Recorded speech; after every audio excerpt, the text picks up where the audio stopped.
I want to bring in back Fran Townsend, our national security contributor, and our foreign affairs correspondent, Jill Doherty. Jill, you've been speaking with adoption agencies. What are they saying to you? Because so many people see these cute, adorable little kids, and, you know, orphans, and they say, I want to adopt them. Yeah. Well, number one, the State Department is moving ahead with, number one, the children who are already in the pipeline, almost adopted, paperwork complete, they are getting out, and they have visas. Those have been speeded up.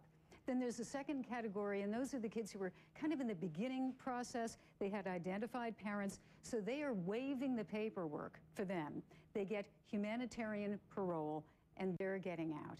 But the one thing I think that really hit me the most is they're saying, you know, a lot of these poor kids that you see on the streets alone may not necessarily be orphans. So there are a lot of people who say, boy, I would really love to adopt them. But the agencies that I've been talking to are saying they should stop new adoptions, speed up the process of getting the ones who are already in train, and then move on from there. But these children may have families who are desperate to find them. I would say, Wolf, that actually probably we've been told a third of those orphans. I mean, the term orphan in Haiti is not the way we think of orphan here. We saw parents visiting their children. They had dropped them off at the orphanage because they couldn't take care of them. There was a father who was there with his daughter who was devastated because she couldn't get on the bus to leave. And he said, you know, nothing I want more than that child to get to the United States. Because their idea of orphan is there's an orphanage who will take care of their child. So it's a very different definition than we think of orphan, of someone who has nobody else in the world. But I got to tell you, it's a really complicated issue, because the question becomes, some of these kids are really sick, or some of these kids are just not going to make it, or the conditions are really bad and really scary. And the question becomes, is there a middle ground between adoption and sort of doing something on the order, as you know, we talked about before, the Pedro Pans, getting the kids help, getting them to a place that's safe. Some of these orphanages, one where I reported the other day, that evening after my report, 20 gunmen came over the wall and tried to rob them. You know, now they're terrified.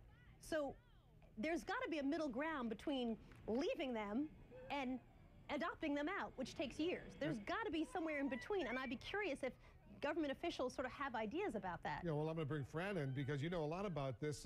When I spoke to the U.S. ambassador in Port-au-Prince, the American ambassador to Haiti the other day, he said it's not that simple because there's the issue of sex trade, and there's a lot of other security concerns that are playing out there right now. That's right, Wolf. Soledad's absolutely right. What you hope to be able to find is some middle ground, but you have to be careful. If you bring these children out too quickly and don't have placements for them that have been adequately vetted, you certainly don't want to be in a position of putting them in harm's way inside the United States with people who will either abuse them or neglect them. So you've got to make sure that you've got adequate, safe, and secure environment for them here if you're bringing them here. On the other hand, back to Jill's point, you need to have some resolution about what their status is. If they have parents, will the parents agree to temporarily have them come to the United States for treatment? And those are the sorts of issues you want to get resolved before you start moving them around. And I think that was what the U.S. ambassador, those are the kinds of concerns he was articulating. But they are trying, Jill, hold on a second, so Jill, at the State Department, they're trying to ease up the paperwork, Oh, right? absolutely, yeah. I mean, they're working 24/7 to do that right now. But, you know, it's complicated. You have to find the children. You have to make sure, you know, that you can get the paperwork. Luckily, they said, even though the paperwork in some cases is lost on the ground in Haiti, if they've gone through adoption agencies officially, they have the same paperwork in the United States. So they know these children. Go ahead, Soledad. You know, keep in mind that these kids you're seeing, these 25 babies who are in this shot in the back of a truck, they're in the best case scenario because they're connected to an American adoption agency. There are other adoption agencies, other orphanages, excuse me, that don't do adoptions. They have nothing. When we went to visit them and they're up these staircases in the slums, they literally have not eaten for days. And I was traveling with a woman who was handing out food to them and then sat there while they ate it. So I understand the paperwork thing. I have 4 kids. I totally get it. But on the other hand, I sort of feel while everyone's working out the logistics and the bureaucracy, literally, children are dying. I don't say that to be hyperbolic. They are literally dying. I was at one of these orphanages, and they had this baby. They were trying to put an IV in her hand, and she's so dehydrated they couldn't find they couldn't find a vein. And I was pinning her down the same way I pin my kids down when the doctor has to give them the flu shot. And the doctor basically said, she said, we basically have 2 hours to get this in because in 2 hours this kid dies. You know, and all of a sudden it's like, oh my God, I'm pinning this baby down, and the clock is ticking. And, you know, that is one story of whatever 100,000 kids there are who are potentially orphans.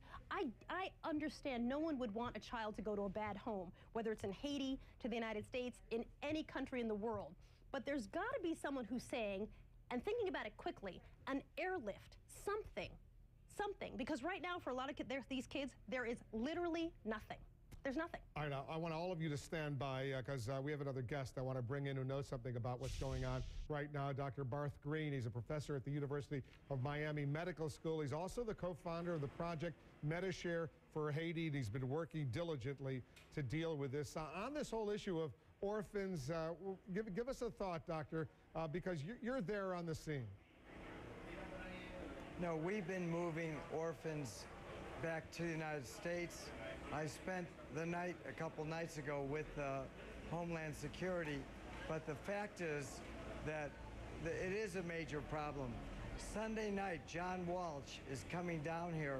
He's going to hire 1,000 Haitian social workers, and he's going to try a massive effort to do exactly what needs to be done.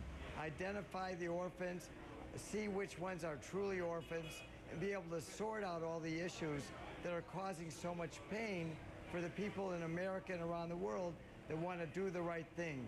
But we brought up about 60 sick orphans last night. Our pediatricians met them, and we processed them.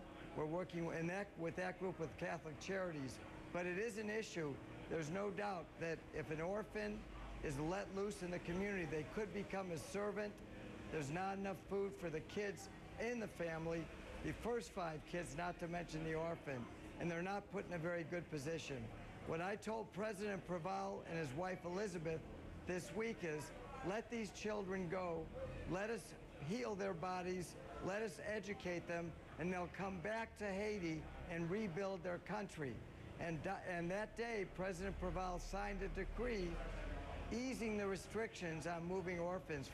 And he's really a wonderful man. So I think all this is getting better and better.